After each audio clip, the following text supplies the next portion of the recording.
नमस्कार। मैं डॉक्टर भवशेखर, सहायक आचार्य राजनीति विज्ञान, राजकीय मीरा कन्या महाविद्यालय उदयपुर। आज हम लोग तृतीय वर्ष कला राजनीति विज्ञान द्वितीय प्रश्न पत्र, जिसे कि हम लोग अंतर्राष्ट्रीय संबंध के नाम से जानते हैं, के अंतर्गत संयुक्त राष्ट्र संघ के एक और महत्वपूर्ण अंग आर्थिक व सामाजिक परिषद के संदर्भ में चर्चा करेंगे। आर्थिक और सामाजिक परिषद इस धारणा पर आधारित है कि अंतर्राष्ट्रीय शांति केवल राजनीतिक विवादों के समाधान पर ही निर्भर नहीं करती है, वरन अंतर्राष्ट्रीय आर्थिक, सामाजिक और उनसे संबंधित अन्य समस्याओं के संबंध में उचित और प्रभावपूर्ण कार्यवाही पर भी निर्भर करती है। यह भी महत्वपूर्ण है कि राजनीतिक स्थिरता के अतिरिक्त सामाजिक स्थिरता और आर्थिक संतोष, जो सेटिस्फैक्शन है, वह भी अंतर्राष्ट्रीय शांति और सुरक्षा की स्थापना के लिए जरूरी है। एक विद्वान हुए हैं डलेस, उन्होंने कहा है कि आर्थिक और सामाजिक समस्याएं युद्ध के अंतर्निहित कारण हैं। तो यहाँ स्पष्ट है, डलेस महोदय का जो वक्तव्य है वो ये कहता है कि जो आर्थिक और सामाजिक समस्याएं हैं उनके कारण ही युद्ध जो है वो प्रमुखतया होते हैं। एक अन्य विद्वान हुए हैं फेनविक, उन्होंने कहा कि महासभा के अधीनस्थ एवं उसके कार्यों को उसके प्रतिनिधि के रूप में संपन्न करने वाली संस्था आर्थिक और सामाजिक परिषद है। तो फेनविक महोदय ने आर्थिक व सामाजिक परिषद को महासभा जो है उसके प्रतिनिधि के रूप में कार्य संपादित करने वाली संस्था माना है। यहाँ जो ये चित्र दिखाया गया है, यह चित्र संयुक्त राष्ट्र संघ की सामाजिक व आर्थिक परिषद जो है उसके बैठक कक्ष का है, जो कि न्यूयॉर्क स्थित है। आर्थिक तथा सामाजिक परिषद संयुक्त राष्ट्र संघ के कुछ सदस्य राष्ट्रों का एक समूह है, जो सामान्य सभा को अंतर्राष्ट्रीय आर्थिक एवं सामाजिक सहयोग एवं विकास कार्यक्रमों में सहायता करता है। यह परिषद सामाजिक समस्याओं के माध्यम से अंतर्राष्ट्रीय शांति को प्रभावी बनाने में प्रयासरत है। इसके अनुसार विश्व में शांति बनाए रखने का एकमात्र हल राजनीतिक नहीं है। इस संगठन की स्थापना 1945 में की गई थी। आरंभिक समय में इस परिषद में मात्र 18 सदस्य होते थे। 1965 में संयुक्त राष्ट्र अधिकार पत्र को संशोधित करके इसके सदस्यों की संख्या बढ़ाकर 27 कर दी गई और 1971 में सदस्यों की संख्या बढ़ाकर 54 हो गई। प्रत्येक सदस्य का जो कार्यकाल है वो 3 वर्ष का होता है और जो 1/3 मेंबर हैं, 1/3 सदस्य हैं, वो हर साल अपने पद से हटते हैं, यानी 18 सदस्य हर साल अपने पद से मुक्त हो जाते हैं। जो पद से हटने वाला सदस्य है वो दोबारा भी निर्वाचित हो सकता है। आर्थिक तथा सामाजिक परिषद में प्रत्येक सदस्य राज्य जो है उसका एक ही प्रतिनिधि होता है। आर्थिक सामाजिक परिषद का जो अध्यक्ष है उसका कार्यकाल 1 वर्ष के लिए होता है और उसका चयन जो है आर्थिक सामाजिक परिषद के छोटे और जो मंझोले प्रतिनिधि हैं उनके द्वारा किया जाता है। वर्तमान में जो इसके अध्यक्ष हैं उनका नाम है सिल्वी ल्यूकस। 1992 में आर्थिक व सामाजिक परिषद के अधिकारों को बढ़ाया गया। अल्जीरिया, चीन, बेलारूस, जापान, सूडान, न्यूजीलैंड इसके वर्तमान में सदस्य हैं। यहाँ पर जो निर्णय है वो उपस्थित और मतदान में भाग लेने वाले सदस्यों के साधारण बहुमत द्वारा लिए जाते हैं। किसी जो विशेष राज्य के विषय पर विचार करने के लिए जब परिषद की बैठक होती है तो वह उस राज्य के प्रतिनिधि को आमंत्रित करते हैं जिसका के संबंध में बैठक हो रही है। इस बैठक में उस जो प्रतिनिधि है उसको मत देने मतलब वोट देने का अधिकार नहीं होता। परिषद जो है वो हर वर्ष जुलाई में 4 सप्ताह के लिए बैठक करती है। 1998 के बाद से वह अप्रैल में विश्व बैंक और अंतर्राष्ट्रीय आर्थिक निधि के वित्तीय मंत्रियों के साथ एक और सम्मेलन के तहत बैठक करती है। यह जो है आर्थिक सामाजिक परिषद एक स्थायी संस्था है।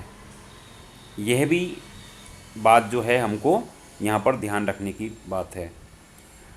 हालांकि आर्थिक व सामाजिक परिषद के लिए कोई स्थायी सदस्यता का उपबंध नहीं है, लेकिन व्यवहार में जो 5 बड़े सदस्य हैं जो निर्वाचित हो जाते हैं, साधारणतः इसके निर्वाचित जो सदस्य हैं वही इसकी बैठकों में भाग लेते हैं। जब हम इसकी मतदान प्रक्रिया के संदर्भ में चर्चा करते हैं तो यहाँ यह स्पष्ट है कि आर्थिक व सामाजिक परिषद के जो प्रत्येक सदस्य है उसको एक ही वोट देने का अधिकार है। अर्थात संयुक्त राष्ट्र संघ के जो अन्य अंग हैं उनके अनुसार आर्थिक व सामाजिक परिषद में प्रत्येक निर्वाचित राज्य का एक सदस्य बैठकों में भाग ले सकता है। इसमें जो निर्णय है अपन जानते ही हैं कि वह उपस्थित और भाग जो लेने वाले जो व्यक्ति हैं मतदान में उनके साधारण बहुमत से लिया जाता है। जब हम सामाजिक व आर्थिक परिषद की जो कार्य शक्तियाँ हैं उनके संदर्भ में चर्चा करते हैं तो यहाँ ये स्पष्ट है कि जो संयुक्त राष्ट्र संघ का चार्टर है उसके अंतर्गत इसकी कार्य शक्ति जो हैं उनको उल्लेखित किया है, जिनमें कि हम प्रमुख रूप से 8 कार्यों का उल्लेख कर सकते हैं। पहला है कि सामाजिक व आर्थिक परिषद जो है वह अंतर्राष्ट्रीय आर्थिक, सामाजिक, सांस्कृतिक, शैक्षिक, स्वास्थ्य संबंधित जो मामले हैं उनका अध्ययन कर सकती है और इस विषय में महासभा, संयुक्त राष्ट्र संघ के सदस्य और जो भी विशिष्ट अभिकरण हैं उनको अपनी रिपोर्ट या प्रतिवेदन प्रस्तुत कर सकती है। दूसरा है कि यह अंग जो मनुष्य हैं उनके अधिकारों और मौलिक स्वतंत्रताओं के आदर तथा उनको लागू करने के लिए अपनी संस्तुति या सिफारिश कर सकती है। तीसरा है कि यह परिषद अपनी क्षमता के अंतर्गत आने वाले विषयों से संबंधित अभिसमयों के आलेख महासभा को प्रेषित कर सकती है। तो जो भी क्षेत्राधिकार इसका है उसके अंतर्गत जो भी अभिसमय आ रहे हैं उनको वह महासभा को प्रेषित कर सकती है। इसके अतिरिक्त संयुक्त राष्ट्र संघ द्वारा निर्धारित नियमों के अनुसार अपनी क्षमता के अंतर्गत आने वाले विषयों से संबंधित मामलों पर सम्मेलन भी बुला सकती है। इसके अतिरिक्त 5वां है कि सुरक्षा परिषद की प्रार्थना पर यह सुरक्षा परिषद को सूचनाएं भेज सकती है और सहायता कर सकती है। 6वां जो कार्य है वह है कि आर्थिक व सामाजिक परिषद महासभा की जो सिफारिश हैं उनके पालन के लिए वे सब कार्यों का संपादित कर सकती है जो कि इसकी क्षमता के अंतर्गत आते हैं। 7वां कार्य है कि महासभा का जो अनुमोदन है उससे आर्थिक व सामाजिक परिषद के जो सदस्य हैं और जो विशिष्ट एजेंसियों की प्रार्थना पर सेवाएं मांगी जा रही हैं उस संदर्भ में अपनी सेवाएं उसको प्रदान कर सकती है। इसके अलावा चार्टर के अंतर्गत जो भी बातें बताई गई हैं या महासभा द्वारा जो कार्य संपादित करने के लिए कहा गया है उनको वह संपादित कर अपनी भूमिका का निर्वाह करती है। जो आर्थिक व सामाजिक परिषद है उसके प्रमुख कार्यों में से जो एक है वह है कि जो विशिष्ट अभिकरण हैं उनकी गतिविधियों में समन्वय स्थापित करना। तो हम कह सकते हैं कि गरीबों, घायलों, अशिक्षितों की सहायता करके आर्थिक व सामाजिक परिषद जो है विश्व शांति की स्थापना में सहायता करती है।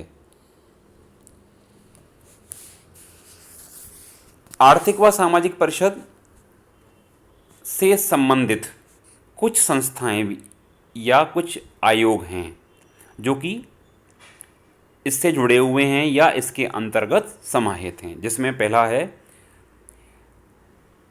क्रियात्मक आयोग, जिसमें कि 9 प्रकार के जो क्रियात्मक आयोग हैं वो जुड़े हुए हैं। इसी प्रकार से 5 क्षेत्रीय आयोग भी जुड़े हुए हैं, 6 स्थायी समितियां और विशेषित निकाय भी हैं। इसके अलावा विकास योजनाएं से संबंधित कुछ विशेषज्ञ संस्थाएं भी हैं। तो हम कह सकते हैं कि इस प्रकार की कुछ संरचना आर्थिक व सामाजिक परिषद की है। आर्थिक और सामाजिक परिषद जो है उसने अनेक क्षेत्रों में महत्वपूर्ण और सराहनीय कार्य किया है। विशेष रूप से इसके और विशिष्ट समितियों के तत्वावधान में एशिया, अफ्रीका और लैटिन अमेरिका, जिन्हें कि हम तृतीय विश्व के राष्ट्र कहते हैं, इसके जो पिछड़े हुए देश हैं उनको जो तकनीकी सहायता दी गई और मानवीय अधिकारों की जो घोषणाएं करी गई वो इसकी प्रमुख सफलताएं मानी जाती हैं। यह संस्था संयुक्त राष्ट्र संघ को राष्ट्र संघ की तुलना में अधिक व्यापक और जनकल्याणकारी संस्था बनाने में अपना पूर्ण योगदान इस रूप में दे रही है। जो शरणार्थी हैं, राज्यविहीन व्यक्ति हैं, ट्रेड यूनियनों के जो अधिकार हैं, दासता व बेगार जैसी जो समाज विरोधी कार्रवाइयाँ हैं, उन पर यह परिषद सतत विचार विमर्श करती रहती है और अपने प्रस्ताव द्वारा किसी भी राष्ट्रीय, नस्लीय, धार्मिक समुदाय को पूर्णतया समाप्त करने के प्रयास को अवैध घोषित करती है। आर्थिक दृष्टि से जो अभावग्रस्त जातियां हैं, समुदाय हैं, उनके सामाजिक स्तर को ऊपर उठाने के हेतु यह परिषद जो है निरंतर प्रयासरत है। आर्थिक व सामाजिक परिषद इसके अलावा आधुनिक पद्धतियों से उत्पादन बढ़ाने में सहयोग देकर गरीबी निवारण में सहयोग देती है। यह सामाजिक और आर्थिक क्षेत्र में अपना जो है विशिष्ट रूप में योगदान देने में अपने लिए इस रूप में प्रयासरत रहती है। तो हम संक्षेप में कह सकते हैं कि जो आर्थिक सामाजिक परिषद है उसने विश्वव्यापी कल्याणकारी परिषद के रूप में कार्य किया है। इसने विश्व को अभाव, दरिद्रता मतलब गरीबी, रोग और निरक्षरता से मुक्ति दिलाने का प्रयास किया है। साथ ही इसने जो सन 1948 की मानवीय अधिकारों की जो घोषणा थी और 1952 के महिलाओं के राजनीतिक अधिकारों से संबंधित जो सम्मेलन था उसके संदर्भ में भी अपार जन जागृति करने का प्रयास किया है। तो हम कह सकते हैं कि सामाजिक आर्थिक परिषद संयुक्त राष्ट्र संघ के एक महत्वपूर्ण अंग के रूप में अपना कार्य कर रहा है। धन्यवाद।